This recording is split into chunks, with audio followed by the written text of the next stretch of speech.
No child should ever be the last person left at a goodbye. The final black sedan rolled slowly through the iron gates, its taillights fading into the mist until the cemetery fell silent except for the soft whisper of wind moving through rows of old oak trees. Fresh white lilies rested against polished granite, their sweet scent lingering in the cool spring air, while tiny drops of rain gathered on the edges of marble headstones like tears that had nowhere else to fall. Near the newest grave, a little girl in a simple black dress remained perfectly still. Her name was Lily Brooks.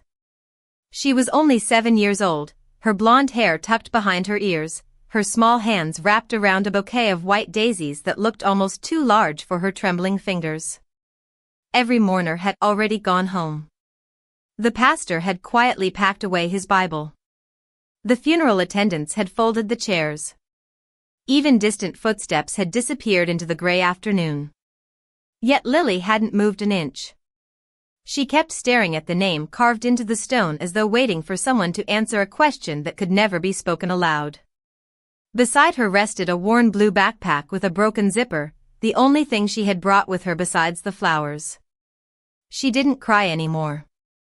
The tears had stopped long before the ceremony ended, leaving behind only a silence far heavier than sobbing ever could be. Across the cemetery, a groundskeeper glanced toward the darkening sky before checking his watch. Closing time had arrived.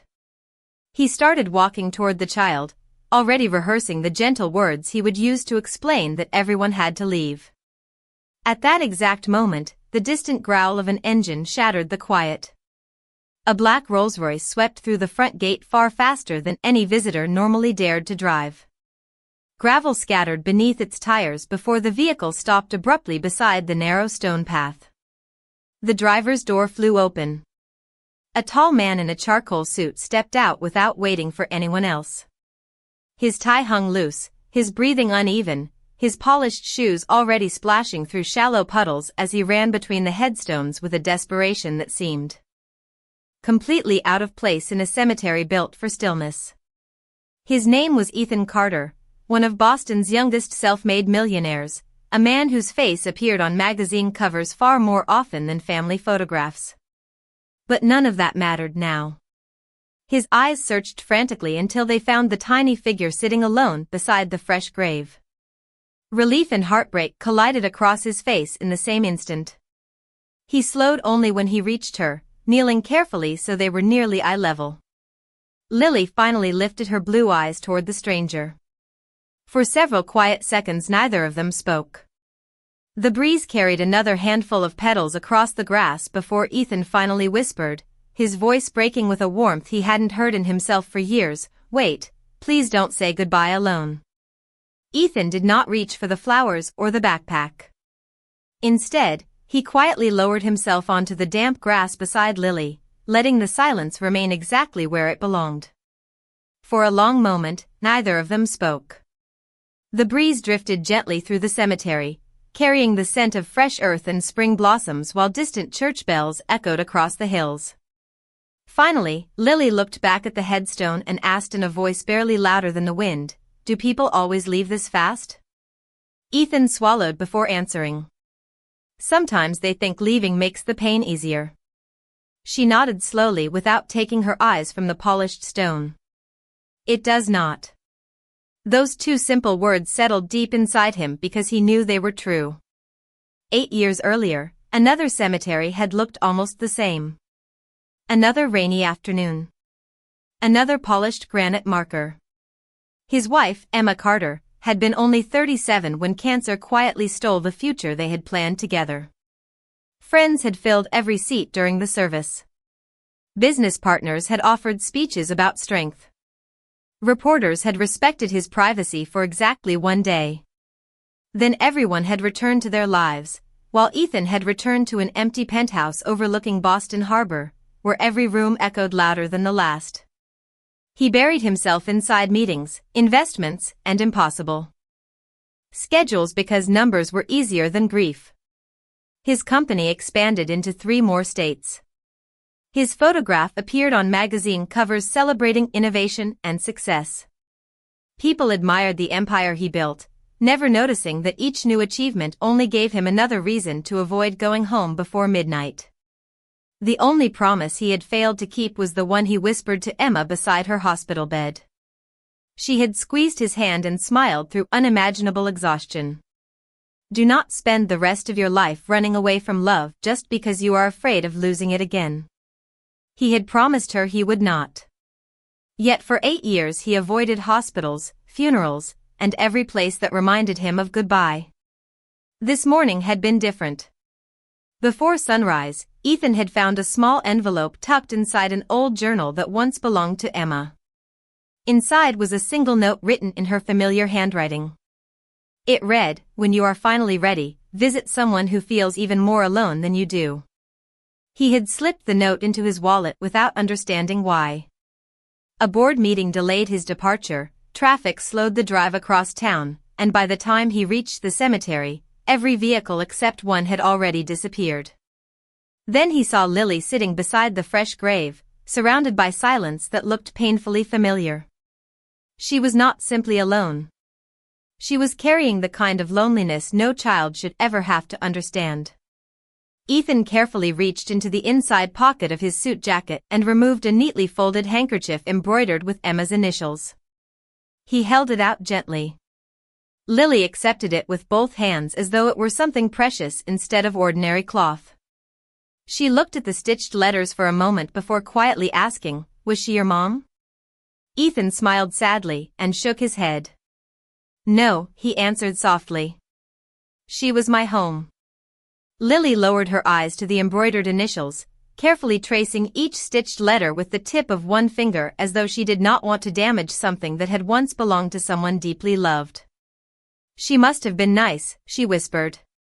Ethan looked toward the gray clouds hanging over the cemetery and smiled with quiet gratitude. She made every room feel warmer just by walking into it. Lily nodded, holding the handkerchief against her chest before glancing back at the fresh grave.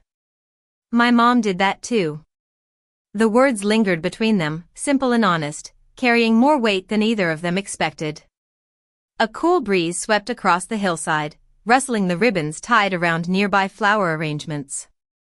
Ethan noticed Lily shiver ever so slightly beneath her thin black sweater.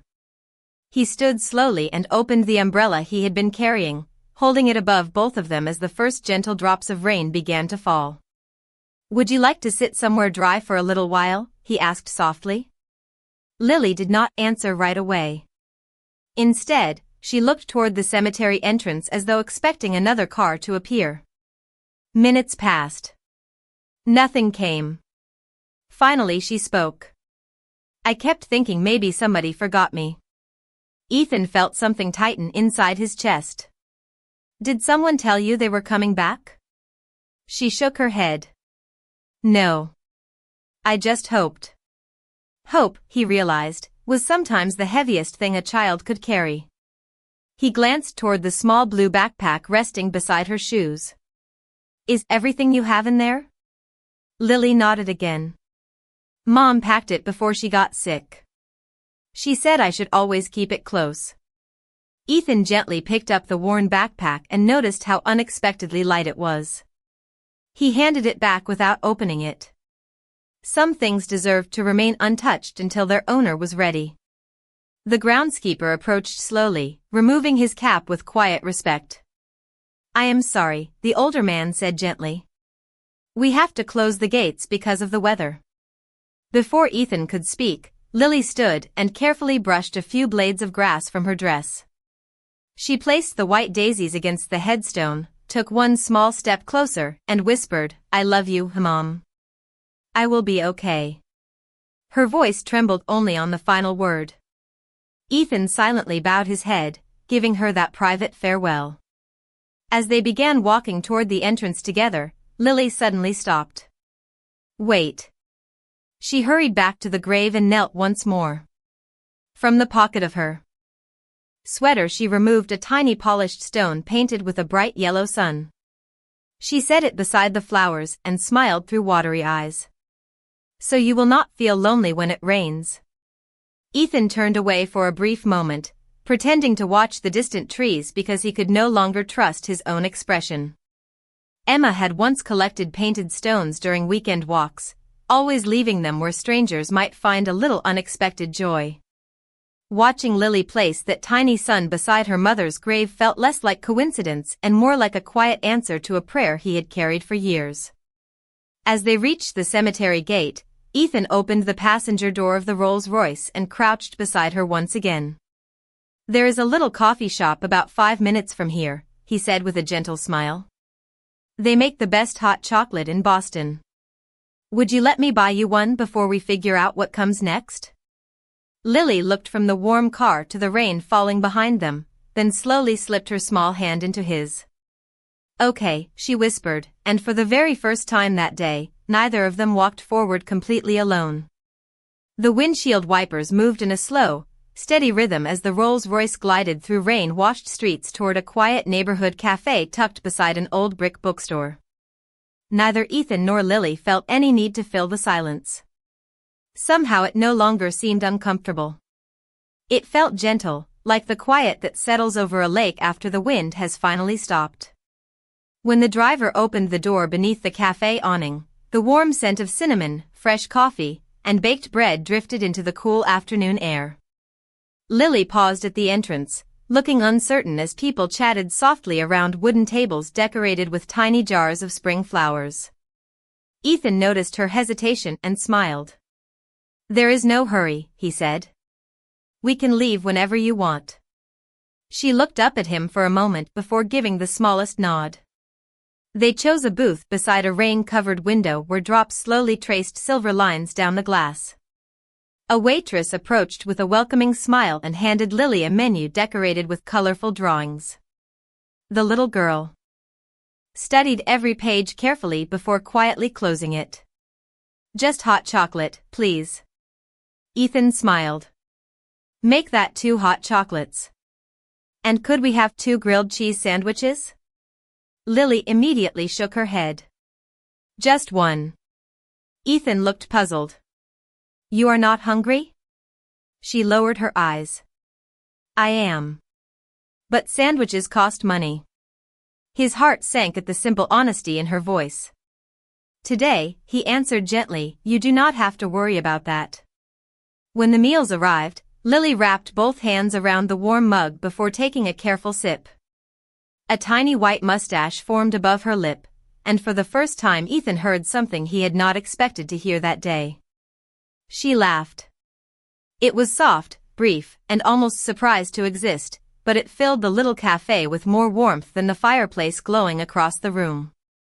Ethan found himself smiling without thinking. Across the table, Lily slowly unzipped her faded blue backpack. "Mom said I should never let this out of my sight." She carefully placed the bag beside her and reached inside, removing a small rectangular wooden box no bigger than a paperback novel. Its corners were worn smooth from years of careful handling. A tiny brass lock rested on the front, but it was not locked. She laid the box gently on the table as though it contained something alive. Ethan did not reach toward it. Instead, he waited. After several quiet seconds, Lily opened the lid herself. Inside rested 3 carefully folded photographs, a delicate silver necklace with a tiny heart pendant, an old house key attached to a faded blue ribbon, and a cream-colored envelope with neat handwriting across the front. It simply read, "For Lily, when I cannot explain things anymore." Lily stared at the envelope without touching it. "I have never opened it," she whispered. "Mom told me to wait until I met someone who made me feel safe." Ethan looked at the letter, then back into the little girl's blue eyes. The sounds of clinking dishes and quiet conversations faded into the background.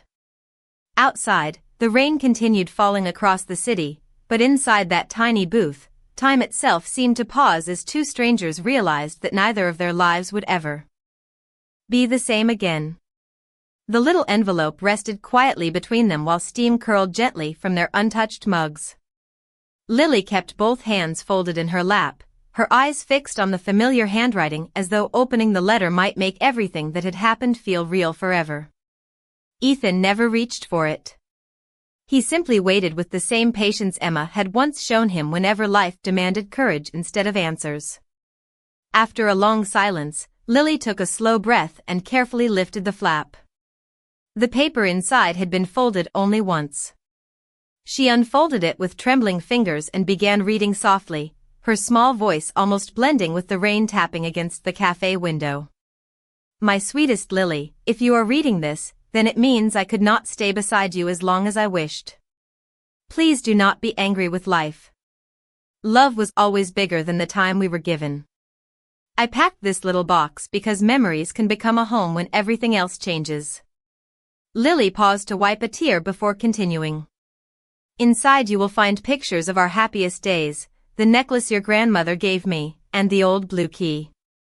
One day it will open something important, but only after you meet someone who makes you feel safe enough to smile again. Ethan quietly lowered his eyes, recognizing the remarkable strength hidden inside every sentence. The letter continued.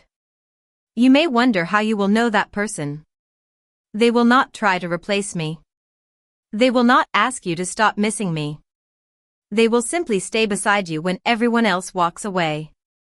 Lily's voice cracked, but she refused to stop reading. Trust kindness. It is rarer than success and more valuable than money. The world may call some people powerful because of what they own. I hope you learn to recognize the truly rich by how gently they care for someone who has nothing to offer in return. Ethan felt his throat tighten. Every word seemed written not only for Lily but somehow for him as well. The cafe faded into quiet background sounds while the little girl reached the final lines. If the person sitting beside you has waited without rushing your tears, listened without asking for anything, and helped you feel less afraid, then I want you to know something. You do not have to walk away from them. Sometimes heaven answers prayers through ordinary people who arrive at exactly the right moment. Be brave enough to let yourself be loved again. Love always multiplies when it is shared. Forever your mom. Lily carefully folded the letter exactly the way she had found it before placing it back inside the envelope. Neither of them spoke for several seconds. Then she looked across the table, her blue eyes searching Ethan's face with quiet innocence. Do you think she knew this would happen? Ethan glanced toward the rain before answering honestly. I do not know if she knew my name.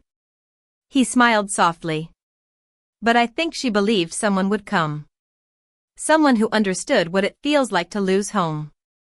Lily slowly reached across the table and placed the letter beside his untouched cup of hot chocolate. Then maybe, she whispered, she was waiting for you too.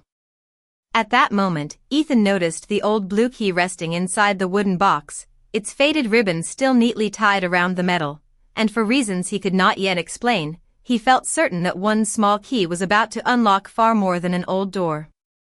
The rain had softened to a gentle drizzle by the time they stepped outside, leaving the sidewalks shining beneath the warm glow of early evening streetlights.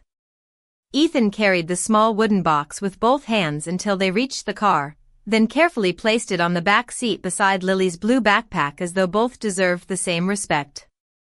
During the drive, neither of them mentioned the letter again. Some words were too meaningful to rush past.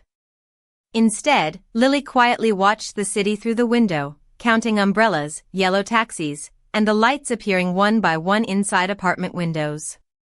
Do you think people wave at each other before dinner every night? She suddenly asked. Ethan smiled. Some families probably do. She rested her forehead against the glass. Mom always waved from the kitchen window if I was outside drawing with sidewalk chalk. He looked ahead, feeling another quiet promise forming inside him.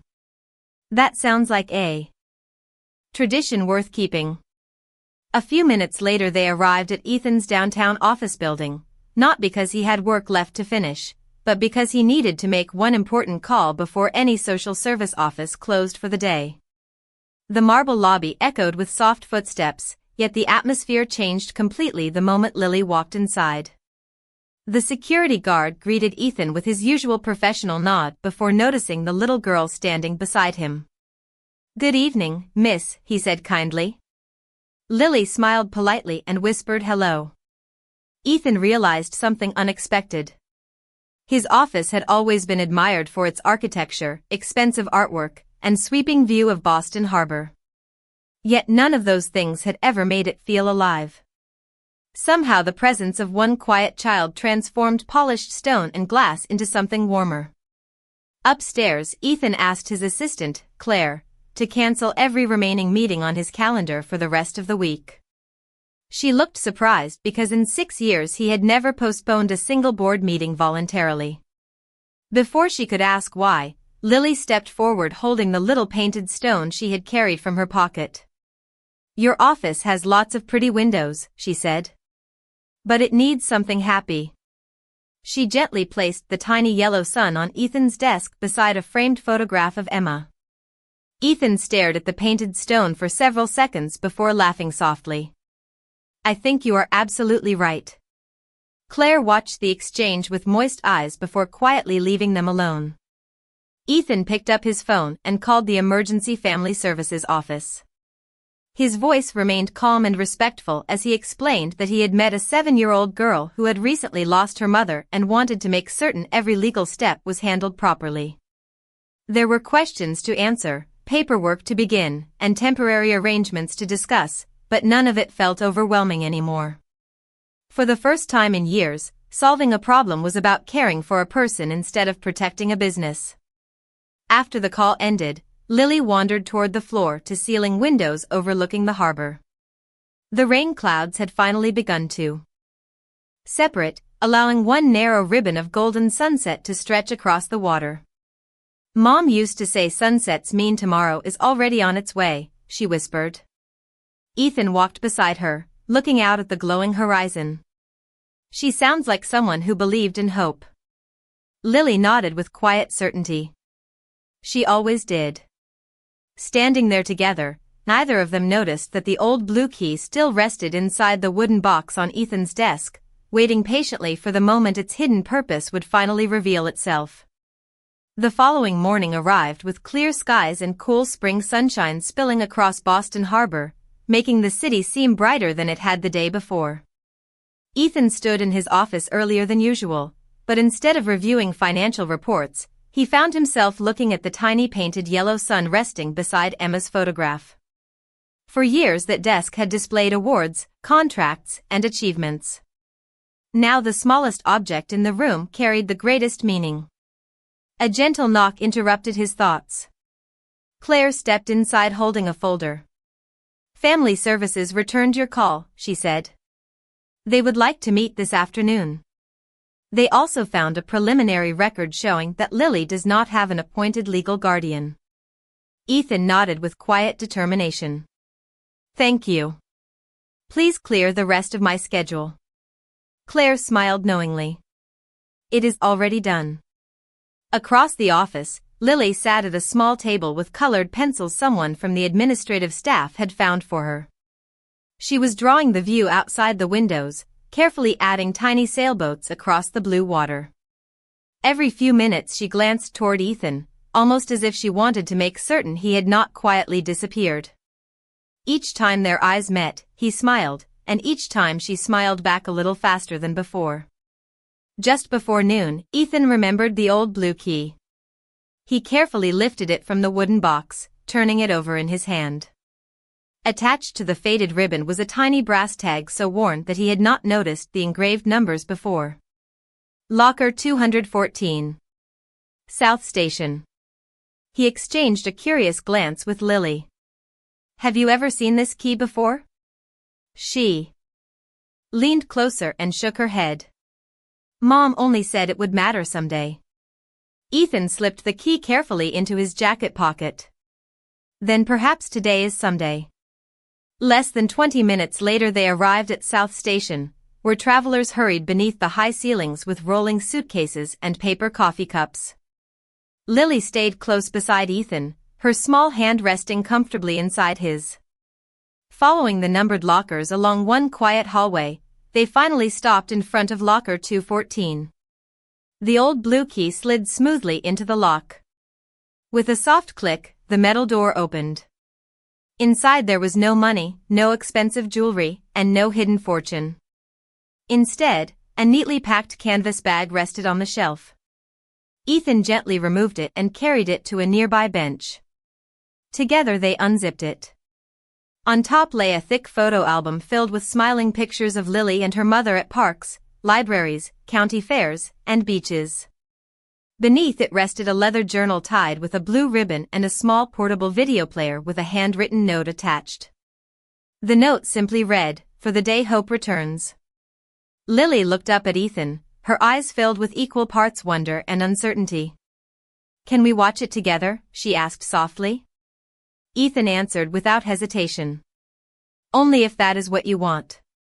She nodded, and together they carried the precious bag back toward the waiting car, unaware that across the station entrance a man had quietly noticed Lily, paused in surprise, and reached for his telephone after recognizing the little girl from the funeral announcement he had seen the day before. That evening, the city lights shimmered across Boston Harbor as Ethan and Lily sat together in the quiet living room of his penthouse. The leather journal and photo album rested on the coffee table, but neither of them reached for those first. Lily carefully picked up the small video player instead, her fingers lingering on the handwritten note her mother had left behind. Ethan found its charging cable inside the canvas bag and quietly connected it. A soft glow filled the screen before the image slowly came into focus. Sarah appeared sitting on a weathered park bench beneath golden autumn leaves, wearing a gentle smile that looked tired but peaceful. She waved toward the camera exactly the way Lily had described from the kitchen window. The little girl instantly smiled through fresh tears. "Hi, sweetheart," Sarah began softly. "If you are watching this, then life has already asked you to be much braver than any little girl should ever have to be. I wish I could hug you right now, but if I cannot, then let these words do it for me." Lily instinctively moved closer to Ethan without realizing it. Sarah continued speaking with quiet warmth. "Do not spend your days wondering why difficult things happen.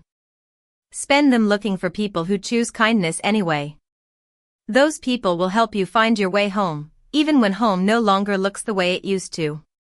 Ethan lowered his eyes, every sentence feeling strangely personal. Sarah reached into her coat pocket on the recording and held up the familiar blue key. "You already know this key opened something special. But the real treasure was never inside the locker. The treasure is the courage to trust someone again. I wanted you to discover these memories only after your heart felt safe enough to carry them." Lily brushed away another tear, but this time she was smiling. Sarah laughed softly on the screen. "There is one more surprise inside the journal. I hope whoever is sitting beside you helps you understand it." The recording ended with Sarah placing her hand over her heart before the screen faded gently to black. Silence settled across the room. Ethan slowly reached for the leather journal and untied the faded blue ribbon. Tucked inside the front cover was a folded property deed together with another envelope addressed simply to Lily. They opened it together. Sarah's handwriting filled the page. "The little yellow cottage on Maple Street belongs to you now. I could never afford much, but I wanted you to always have one place in the world that could never be taken away from you. If the person beside you truly cares for you, ask them to visit it with you before making any decisions about tomorrow." Lily looked up at Ethan with hopeful eyes. "Do you think we can go?" Before he could answer, his phone vibrated across the coffee table. The caller identification displayed an unfamiliar number. Ethan answered politely.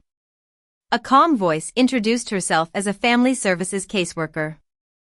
"Mr. Carter, I wanted to inform you that someone has contacted our office today claiming to be a relative of Lily Brooks and requesting immediate custody. We will need everyone to attend a formal meeting tomorrow morning." Ethan thanked her quietly and ended the call. He looked toward Lily, who was gently holding her mother's journal against her chest.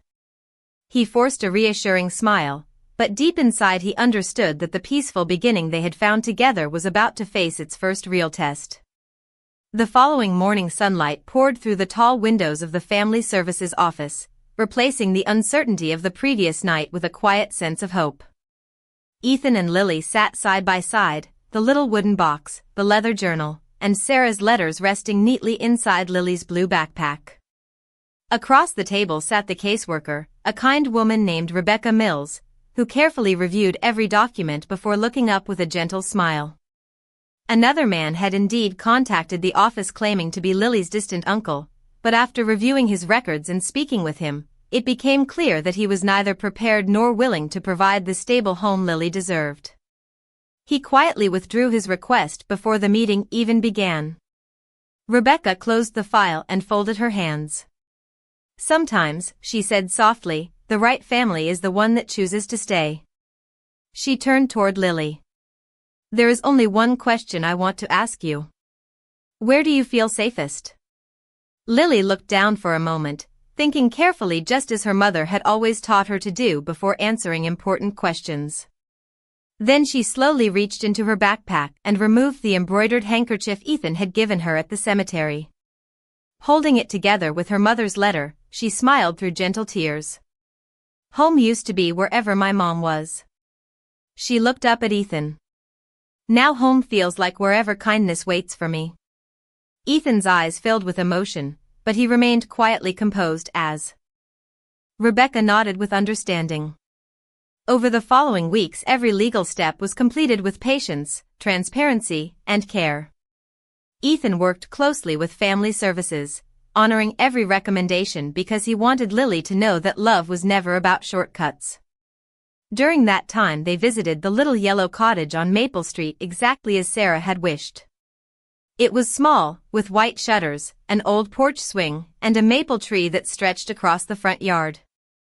Inside they found shelves filled with children's books, framed family photographs, and a sunny kitchen that still carried traces of Sarah's warmth. Lily carefully placed the painted yellow stone on the windowsill where morning light touched it every day. "Now Mom can still watch the sunrise," she whispered. Months passed, and the cottage slowly filled with new memories instead of replacing old ones. Ethan learned how to braid Lily's hair by watching instructional videos. Lily learned that pancakes were supposed to look imperfect when someone made them with love. Every Friday evening they waved to each other through the kitchen window before dinner, keeping alive the tradition Sarah had treasured. 1 year later they returned together to the cemetery carrying fresh white daisies. The spring air was warm, birds sang softly among the oak trees, and sunlight danced across the polished headstone. Lily knelt beside her mother's grave and gently placed the flowers next to the tiny painted sun that still rested there. "Hi, Mom," she whispered with a peaceful smile. "You were right. Someone stayed." Ethan quietly stood a respectful distance behind her until Lily reached for his hand. Together they looked toward the bright blue sky where gentle clouds drifted without hurry. Ethan finally understood the promise he had made to Emma years before. He had not found happiness by leaving grief behind. He had found it by allowing love to grow beside it. As they walked away from the cemetery together, Lily looked up at him and smiled. "Thank you for running toward me that day." Ethan squeezed her hand gently. "Thank you," he replied, "for helping me find my way home too."